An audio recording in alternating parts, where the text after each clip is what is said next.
The day after Thom Tillis voted against Trump's big, beautiful bill, this bill in its current form will betray the very promise that Donald J. Trump made. He said he would not seek re-election in 2026. This opens up a highly competitive Senate seat in North Carolina. Tillis sat down for an interview with the Assembly about how it all went down. Tillis says the bill would cost the state billions while gutting Medicaid and posing new risks for rural hospitals.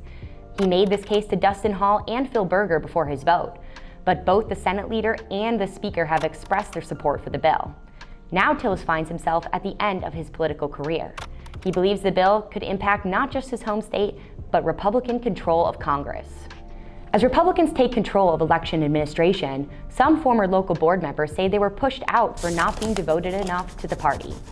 A recent election law shifted the appointment powers for county election boards from the Democratic governor to the Republican-controlled state auditor's office. The chair of each board is appointed by the state auditor. The other 4 seats are recommended by the county party chairs and appointed by the State Board of Elections. Harnett County is one of 5 counties where new leadership cleaned house. Some of the ousted members say they were removed because they were not willing to promote a more partisan agenda. Republican Bill McNutt was appointed the Harnett County Board of Elections in 2023. Fast forward 2 years, McNutt found himself out of a seat as Republicans overhauled election boards across the state. I appreciate the opportunity to serve. Thank you. McNutt says this move does a, quote, disservice to the people of Harnett County.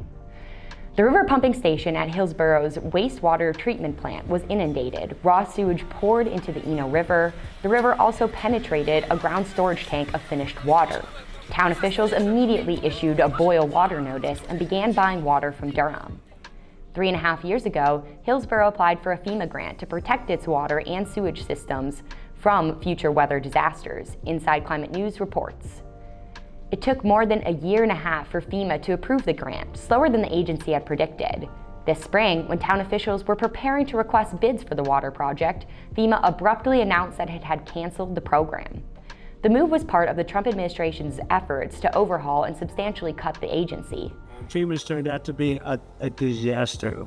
This incident, along with other recent flooding disasters like the ones in Texas, have raised concerns about what FEMA's changing role means for storm-prone communities in the South.